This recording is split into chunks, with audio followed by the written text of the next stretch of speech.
How you doing? Oh, great. How you doing? Joe Sherman, I'm Mike. How are you? I'm Mike Brewer. Uh-huh. Wow, Joe, I've always wanted to meet you, and now I meet you, and you've got an engine right in front of you. So what's happening here?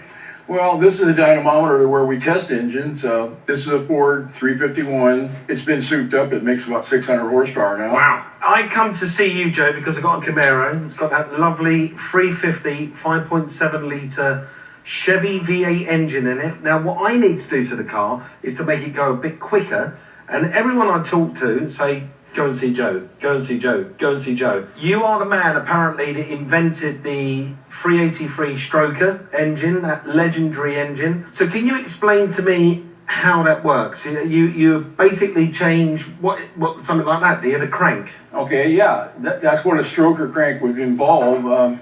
When you increase the stroke, you just increase the distance from the throw to the center line of the mains, so that as the crank rotates, the piston goes up and down further. Right. It's an old hot rodder trick that's been in existence since the 30s, probably. So the difference between 3.5 inch and 3 3/4 inch is just 1/8 of an inch either end of the stroke. What does that translate to in terms of power?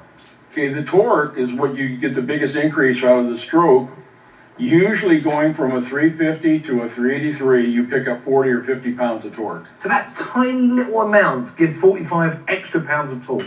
Well, you got to remember the pistons went up and down 4,000 or 5,000 times. So that little bit of stroke times 4,000 or 5,000 times is where you get all that additional power. Now, torque is a really hard one to measure, isn't it? If you had a car that felt pretty sluggish with a full load of people in it, you have 3 fat people get out and it'll run a lot better. So if I've got an engine, how long will it take you to do? Well, I used to tell everybody 6 to 8 weeks, and now the delivery has been bad on some parts, so I'm pushing those lines up to 8 to 10 weeks. 8 to 10 weeks? Yeah. I was hoping, I could get an engine turned around within a week.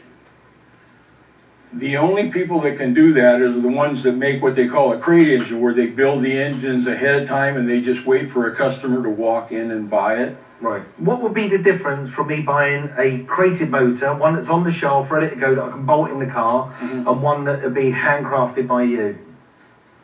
In terms of performance, we usually build these 383s in the 525 to 550 horsepower, and most of the crate engines are going to be somewhere around 450 horsepower. Well, that is a compromise. I mean, I'll be trading off, say, 75 horsepower of going quick and noise and fun in the hope to turn this car around quickly. I so want a handcrafted, handmade, 525 horsepower Joe Sherman engine. I understand. I just haven't got the time to wait. I'm going to turn to the internet and buy myself, on your recommendation, a crated motor. So thank you very much. Can I have a Joe Sherman sticker so I can put on my crated motor just to pretend it come from you, though? I would just as soon not do that. I thought you'd say that. The next job is actually